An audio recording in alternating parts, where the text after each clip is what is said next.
All right, welcome back. It's 21 minutes after 7 o'clock. Thank you so much for staying with us. Let's continue with our discussion on absent fathers. We've been talking to Zoheb Khan, who has done research on this phenomena. Christof Sharp, mediator at Co-parenting South Africa, is also part of our conversation, and he joins us live from our studios in Parliament. Chris, good morning to you, and thank you so much for joining us. Good morning. Thank you very much for having me. Thank you so much indeed. Now, talk to us about your organization, Co-parenting South Africa. Tell us more about it. Co-parenting started about 10 years ago in South Africa I think the main event is that the Children's Act changed the total narrative. So we're not focusing on mom and dad anymore, we're focusing on the rights of children and the needs of children. Our main purpose is to just help educate and get the Children's Act to our children. And we do that mainly via mediation and assisting both parents equally and extended family members. Yeah, but let's just go back go back when you were still focusing on moms and dads, of course. You offered services such as family mediation, divorce mediation. What would you say, Chris, were the most common cases that you came across? I think, in the last 10 years, what we can honestly say, and not blaming moms or dads, but at this point in time, I think there might be a big confusion behind, the ATM, the Maintenance Act on the one side, and the Children's Act on the other side. Children need financial support and they need emotional support. So children never divorce either parent. And I think, our biggest issue at this point is dads, and I'm very encouraged by this. There's no more deadbeat dads. We don't find them anymore. What we do find is dads working extremely hard daily to stay and be in the lives of their children post-divorce or separation, which is a very positive point, I think. Yeah, but on the other hand, of course, the latest research indicating that 60% of children under the age of 10, of course, they're not living with their biological parents. So you're saying that dads are there, they're working very hard to try to, earn a living for their kids, but they're not there physically, they're not there emotionally as well. Yeah, I think money is an issue, and if you have to work away from your family, because that's the only form of income you can find. But there are so many ways, and I think mediation or the family mediation environment is so brilliant to assist parents, in how do we best manage the situation that we have, whatever that situation may be. Yeah. But I do believe, in our world and in our practice, more and more fathers are taking up parenting roles, versus, about 10 or 12 or 15 years back. All right. Just before we talk about what needs to be done with Chris and you, Zoheb, let's just take a look at some of the tweets our viewers sent through their tweets on this issue, their take and view on this issue at Morning Live SABC. That's the Twitter handle that they used. Let's take a look at the first tweet. All right, the first one is from Sihle. You talk about absent fathers. What about absent mothers? Zoheb, maybe you'd want to respond to that one, but let's take the second one as well. From Zuko, absent fathers phenomena, it's quite interesting. How I wish you could allocate enough time. We're trying. Joe also writing to Morning Live, I'm not equally supporting my children. I walk away and thus contribute to this. But financially, I am there. Please help.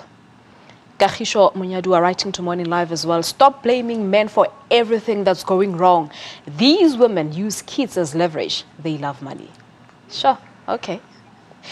Muiva writing to us as well, saying that mothers should tell children who their fathers are, even if they are absent from parenting responsibilities. The next one from Collins Ntelele. Government is busy recruiting land invasion officers instead of officers who should be tracing fathers who neglect their kids.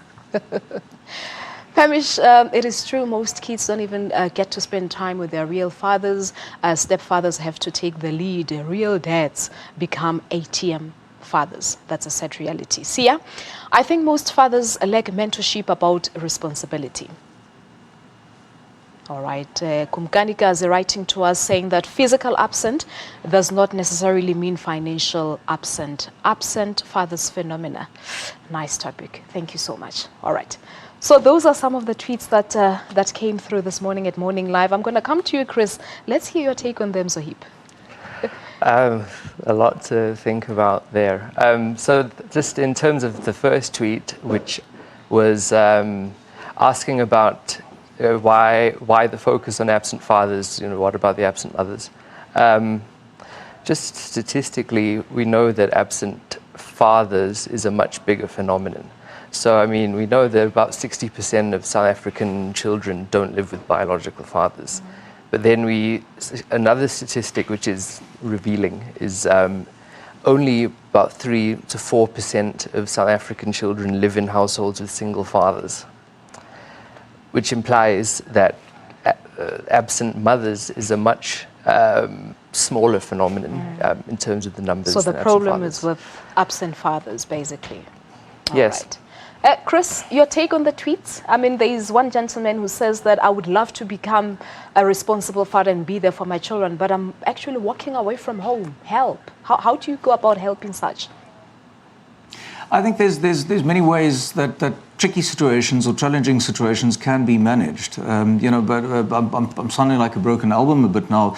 But all the dads we deal with really want to be part of their children's lives. So if it's post-divorce or working away from home, I think there's so many ways, to keep the interaction and to make sure that dad is not only sending money, but that he's there as a father figure. And both girls and boys need, a father figure as well as a mother figure, obviously.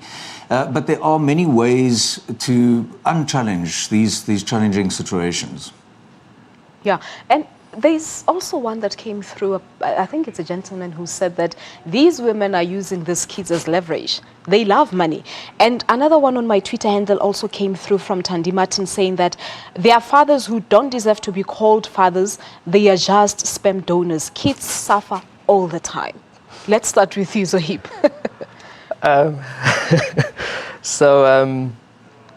Which one should I start with? Let's start with the money one. The money. Yeah, that women are after money.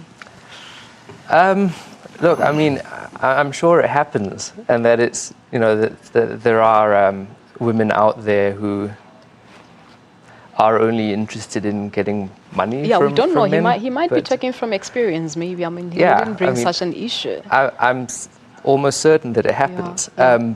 But, I mean, is this a problem that's widespread and that we can say is a problem that is affecting the children in our country to the same extent as father absence and a choice to be uninvolved? I think that's what we need to think about. All right. And, Chris, your take on those two? I definitely think there is the issue, but that I think from pre-2005, before the new Children's Act came about, the Maintenance Act clearly states that both parents are financially responsible for their children, per their income.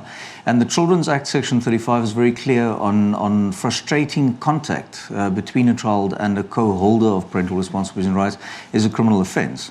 And I think, the pendulum is busy turning. It's busy normalising, if I can say that. Right.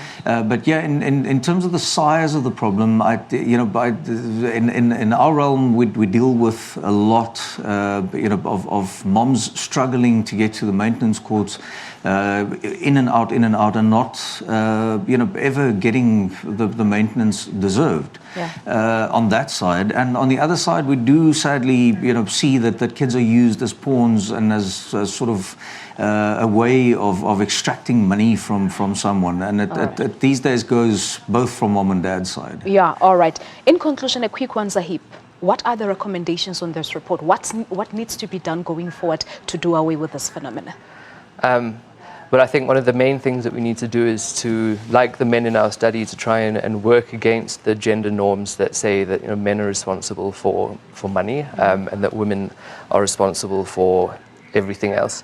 Because, I mean, what it leads to is a situation where often women are doing the care and household work and are responsible for the financial care of the child. So it's just trying to work against the idea that it's if you are a man that does not have a whole lot of money, that there are other roles for you to play and that it's not unmanly for you to change nappies and wash dishes. So the mentality has to change. Yes. All right. We'll leave it at that, gentlemen. Thank you so much for coming through, Zoheb Khan. He's done research on this absent father phenomenon. We're also in conversation with Christof Sharp, a mediator at Co-Parent in South Africa, joining us from our studios in Cape Town. Thank you so much to both of you, gentlemen.